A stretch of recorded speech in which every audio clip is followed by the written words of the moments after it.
Hello everybody, this is Candace. I'm back again with the relationship series, and today I'm going to talk to you about good women in toxic relationships. You know, first of all, if you've been watching my videos, I have spoken about getting to know yourself, the place that you are at. How well is it serving you? The purpose, is it being fulfilled where you are? And and provision, which I shared on yesterday's topic of getting to know yourself, how God can provide for you. So now, if you are a good woman and you are in toxic relationship, what I'm saying is that if you are a bad woman, I don't know what defines a bad woman, but I'm talking about good women, women who know that I deserve better, I deserve way much more than this that I'm tolerating at this moment. I want to tell you that your place is wrong, and you know that. Your purpose will not be served because it's more like you are walking opposite direction to what God really wants to do in your life. Your purpose is that direction and you are in an opposite direction. Because remember, purpose can be served well when you are with the right people. People have an influence on your purpose being served well. A place has the influence of your purpose being served well. So therefore, your purpose, you are walking opposite it, then it will not be served. Thirdly, provision. God will not provide because first of all, you are not where God placed you. You placed yourself there. You are in a toxic relationship and you know it. I am not judging you. I have been in toxic relationships myself, so I know what it feels like to be in a toxic relationship.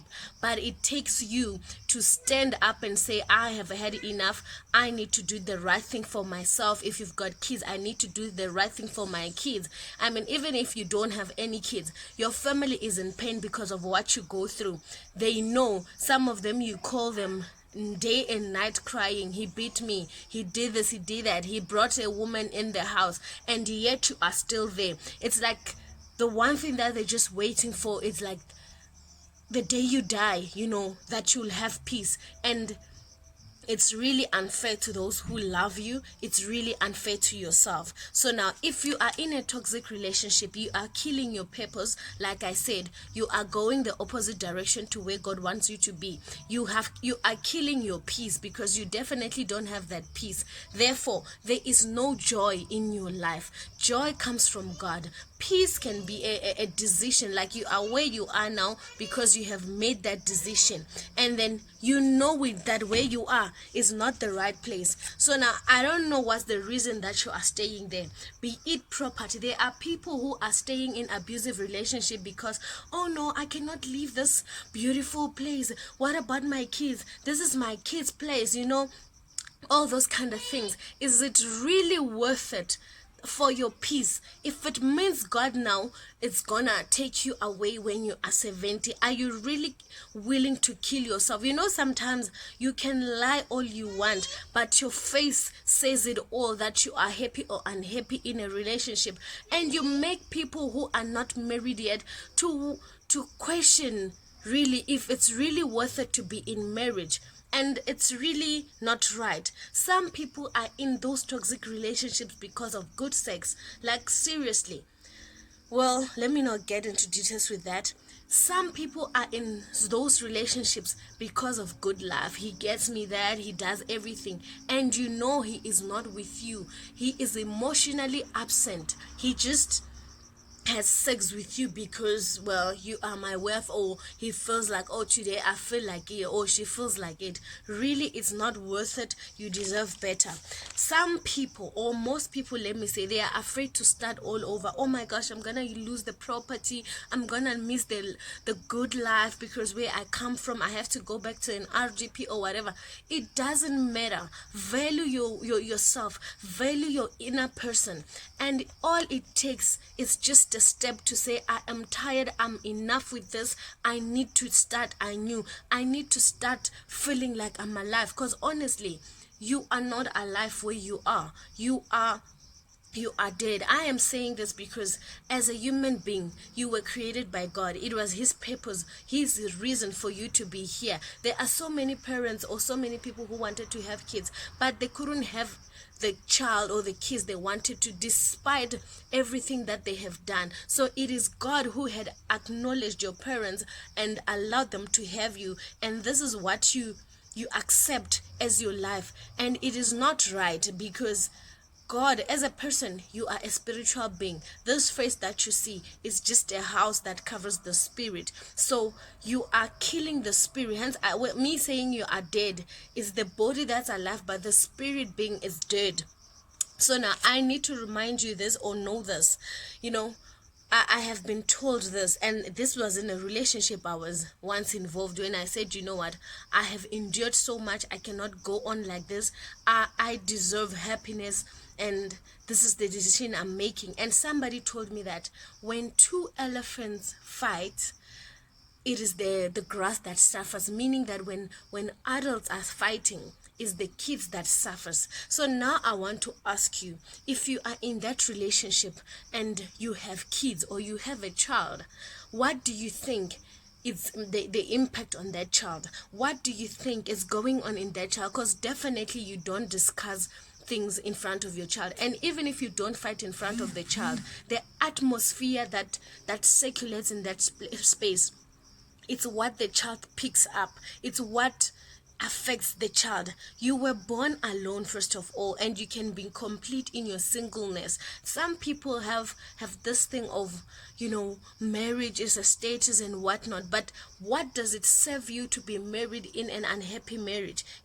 Someone wrote to me just yesterday that most women have this thing of moving on like it's fashion. Sisters your age are beyond repair. All they know is to move on.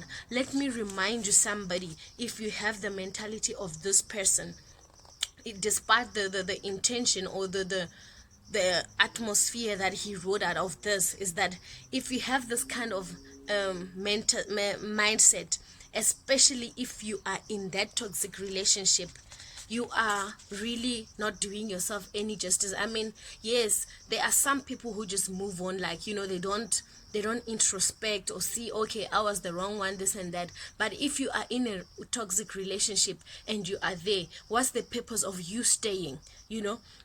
So I want to say this: don't stay in an abusive relationship. Do that yourself that favor. Don't stay in an abusive, like, I get so emotional. Basically, this is also one reason why I am talking about relationships and I'm not an expert in relationships, because I have seen people losing their lives. I have seen people living like mad people because of status, because of property, because of good life that they are living, and being afraid to start all over, and being afraid of what people will say when they now see them having fallen or being back at their RDPs. So now what I want to say is that where you don't have peace, you will die spiritually. I just mentioned that. And basically, you die like a coward. Because I say you die like a coward because staying in a toxic relationship is not being a valiant. They say a valiant dies many times, but this is not you being a valiant. You are being a coward, and it is something that you may not be doing not out of your knowledge. There are those things that when before somebody can put it in words, you actually don't know how to explain it. But then you hear somebody say something and you're like, just it, like those exact words, that defines my state, that defines me. This is what I'm saying. It is being a coward to yourself, and that is not being strong. You are killing yourself, you are killing your kids if you've got kids. So what you're holding on is just a piece of what God is actually wants to do in your life. Probably not even a quarter of what God wants to do in your life, but because you believe this and this and that, and obviously it's the culture that has made us to believe that, oh no, now I'm 36, oh no, now I'm 40, if I leave this man, who's going to marry me at my age? Believe what you want to believe, or let those people who say those things have those thoughts, stand with that. But if you are a child of God, or if you want God to change your state or your life, I am asking you, do yourself a favor, leave those toxic relationships and be a happy individual. Again, let go and let God. I don't care how many years you've been with that person. I don't care how much he has done for you. What you need to do is to find yourself some peace of mind, is to find your kids some peace of mind and teach them what is right to do in life. Because if you are staying in that relationship, you are saying to your kids, it is okay to be in an abusive relationship. It is okay for a woman or a man to live to abuse you, which is really not right. And especially in such relationships, people don't really talk about a lot of things because now you are not united, that. So now I'm not that I'm not being mean or jealous, because I know somebody in their mind is like, yeah, she's single or whatever that but I know it's not easy. But a step to your healing is to acknowledge that you are in a toxic relationship, is taking a step to making sure that you live there alive. We've seen many cases in South Africa where people are killed by their partners, and they knew it, that they were not in good relationships. But the minute you decided that I need to take a step, it's a little too late. Right now, it's time for you to do that, to make that decision. Number 3 is in ensuring that you secure your children's safety and future. Change their mindset. Besides everything that they have done, besides what people say that no, this person has been too much through pain, too much through this and that, it's never gonna heal and whatever. It's all what someone believes. But if you also believe that, what, I can change this situation, I can be a better person, then you can live your life right. And then, because again, staying there, you are also saying that that man or woman, it's okay, I can be your punching bag. It's okay, my children or man or woman should abuse you. It is not okay. In fact, if you are sitting there saying, I don't have anywhere to go, do it. God will make a way for you, I promise you, and you will see it. I mean, you tolerated years of abuse. What more do you think God can do if you say, God, I am tired of this, I need a clean life, I need a pure life, I need a way out of this, I need to live again? Because seriously, honestly, you have not been living. I mean, again, if you are saying, I don't know how to say it, this is what I do sometimes when I want to say something to somebody, or I want to discuss with somebody. And it's something that I started when I was in high school, when, like, let's say we're having a topic in class, and then the teacher is asking a question, they want an answer, and I would basically count 1 up to 10 in my heart, and then I raise my hand.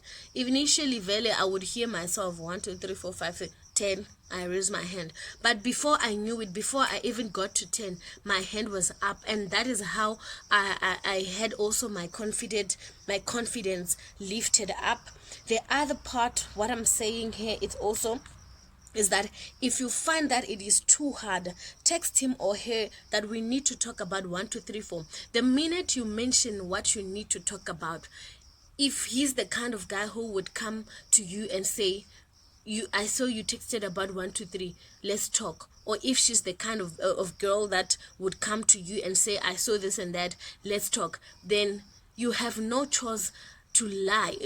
You have no way of lying, because already you have mentioned the topic, that this is what I want us to talk, and then you will eventually learn to say it. And then the other point here is that if now is that kind of guy or that kind of a woman who is scared of confrontation. I have dealt with such people, relationship and out of relationships, that you tell a person that we need to talk, like they'll make sure that there is not a single second that is just the two of you, because now you're gonna want to talk. When it's such people, alternatively, you can just write the whole thing out, that what, I have tolerated 1, 2, 3, 1, 2, 3, that I cannot deal with this, I need to leave, I need peace of mind. If it's still early in the relationship, obviously red flags, we always know it, we always feel it. So you text and you pack your bags and you leave. That's what you can do.